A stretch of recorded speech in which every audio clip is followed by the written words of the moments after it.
শোন বাবারা, আমার তো এখন বয়স হয়েছে, আমি আর তোদের কাজ করে খেতে দিতে পারবো না।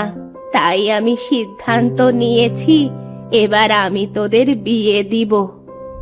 কিন্তু মা, আমরা তো সিদ্ধান্ত নিয়েছি যে আমরা আরো কিছুদিন পরে বিয়ে করব। আগে নিজের পায়ে তো দাঁড়িয়ে নি। হ্যাঁ মা, আমাদের এখনো অনেক কিছু করবার বাকি আছে। আমরা তো অনেক কষ্ট করেছি, এখন তো কোনো রকম একটু মাথা গোঁজা ঠাঁই হয়েছে। এবার একটা ভালো দেখে কাজ তো জোগাড় করে নেই। তার কোনো দরকার নেই, আমার সিদ্ধান্ত তোদের জানিয়ে দিলাম, বাকিটা তোদের ইচ্ছা। ভাই, এখন আমাদের কি করা উচিত? মা তো বিয়ের জন্য চাপ দিচ্ছে, তাছাড়া মার তো বয়সও হয়েছে, কাজকর্ম ঠিকভাবে করতেও পারে না। হ্যাঁ ভাই, আমিও সেটাই বলছি, আমাদের মার কথাই শোনা উচিত। আমরা বরং মাকে গিয়ে হ্যাঁ বলে দিই। মা, আমাদের উপর রাগ করেছো নাকি? রাগ করো না মা, আমরা তোমার কষ্ট বুঝি, আমরা এই বিয়েতে রাজি। হ্যাঁ মা, তুমি আমাদের বিয়ের ব্যবস্থা করো। আমি জানতাম তোরা আমার কথা ফেলতে পারবি না, তোদের জন্য তো মেয়ে দেখাই আছে। তবে তিয়াসকে আজই আমি বিয়ে দিব।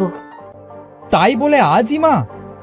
হ্যাঁ বাবা, তোর রেজা কাকার মেয়ে গৌরীর সাথে তোর বিয়ে হবে।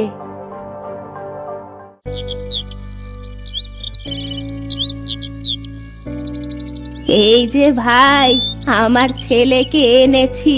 তোমার সাথে তো এ বিষয়ে আমার আগেই কথা হয়েছে। এবার আমাদের গৌরীমাকে আমার ছেলের হাতে তুলে দাও। হ্যাঁ, আমি খুব খুশি হয়েছি। তিয়াসের মতো একটা ছেলে আমার মেয়ের স্বামী হয়েছে। আমি নিঃসন্দেহে তোমাদের হাতে আমার মেয়েকে তুলে দিতে পারি।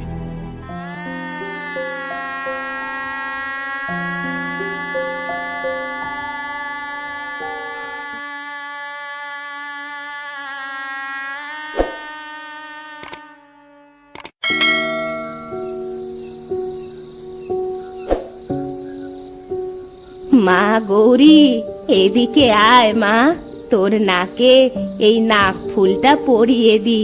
এটা আমাদের বংশের নাক ফুল। বংশে যেই বিয়ে করুক না কেন, তাকেই এই নাক ফুলটা দেয়া হয়। তুমি নিজের হাতে আমাকে পরিয়ে দাও মা।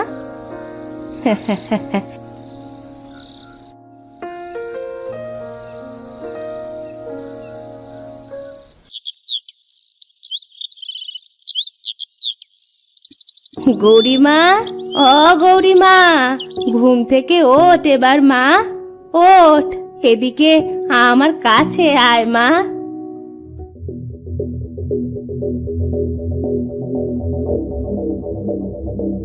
কি হলো মা, আমার দিকে তুমি এইভাবে তাকিয়ে আছো কেন?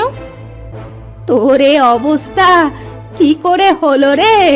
তোর চেহারা এমন অদ্ভুত খারাপ হলো কি করে? কি বলছো মা তুমি? আমার চেহারা কেন খারাপ হবে? তুমি চোখে কি দেখছো? মা, এটা কে?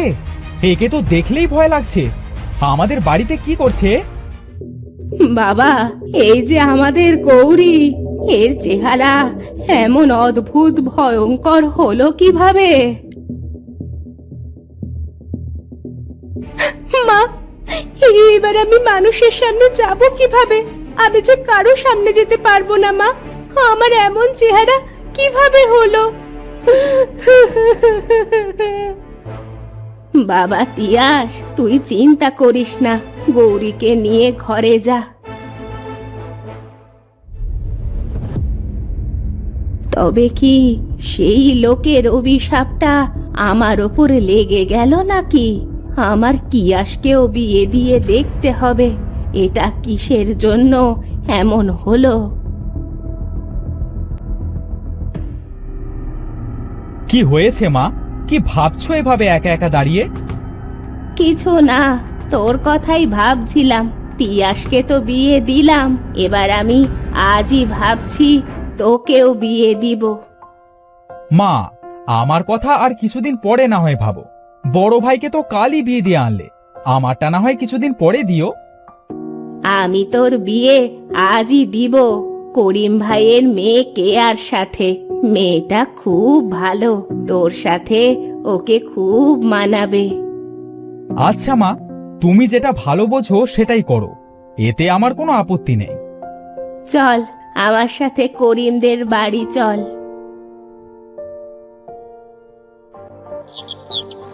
করিম ভাই, তোমার সাথে তো আমার আগেই এ বিষয়ে কথা হয়েছে। আমি কেয়ামাকে আমার বাড়ির বউ বানাতে চাই। এতে আমার কোনো আপত্তি নেই। আমার মেয়ে তোমার বাড়ির বউ হবে, এটা তো অনেক ভাগ্যের ব্যাপার। আমি আজই কেয়াকে কিয়াসের সাথে বিয়ে দিতে চাই।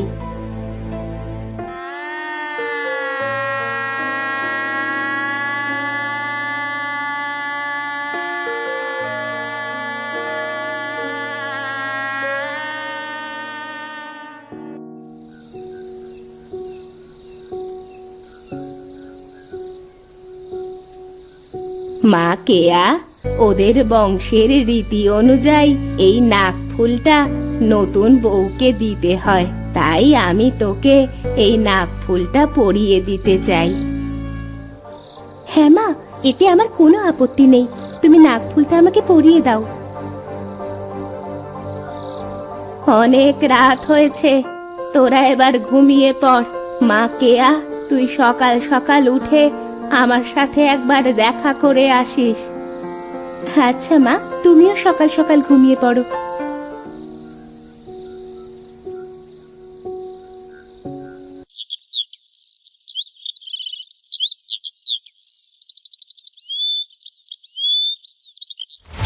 অনেক বেলা হয়ে গেল, মা বলেছিল সকাল সকাল মায়ের সাথে দেখা করতে।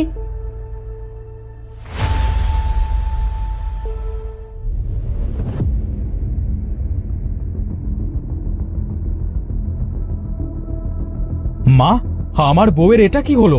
হ্যাঁ, এতক্ষণ তো ঠিকই ছিল, এমন অদ্ভুত খারাপ আকারের চেহারা কি করে হলো?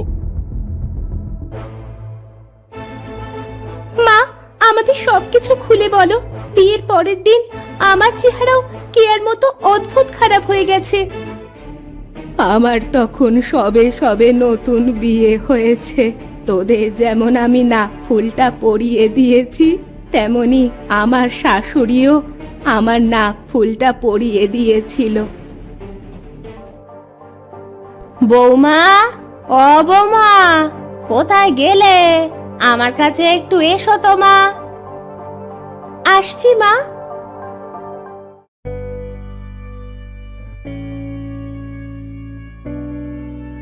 এখানে বসো মা।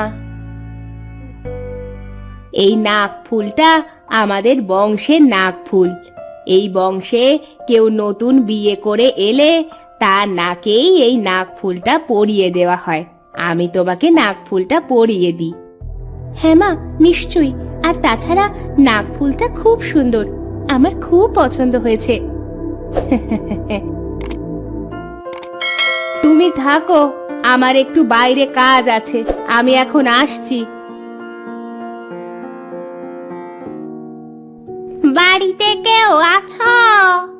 আমাকে একটু সাহায্য করো।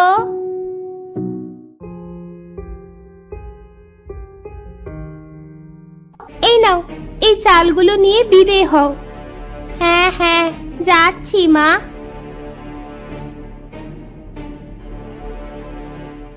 বেশ সুন্দর নাক ফুল তো, তোমার নাকে খুব মানিয়েছে মা। তোর এত বড় সাহস, ওই ময়লা হাতে আমার নাকে হাত দিয়েছিস? যা, বেরিয়ে যা, যা আমার বাড়ি থেকে, এক্ষুনি বেরিয়ে যা। তুই আমাকে মারলি, আমি তোকে অভিশাপ দিলাম। তোর বংশে কেউ যদি এই নাকফুল পরে, তাহলে যেন তার চেহারা অদ্ভুত আকারের খারাপ হয়ে যায়।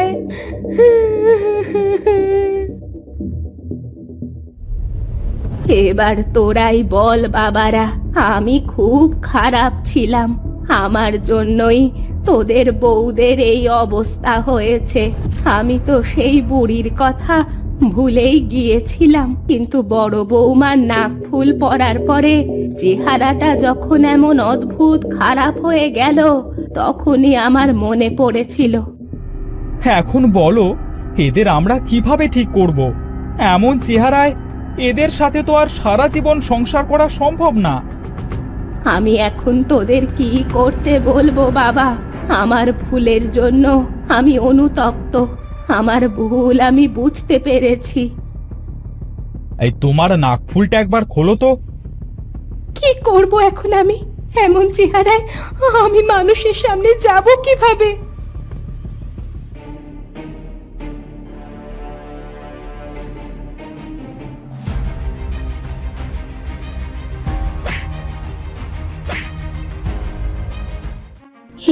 এটা তুই কি করলি বাবা?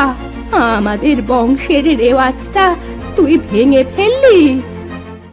বংশের রেওয়াজ দিয়ে কি করবে মা?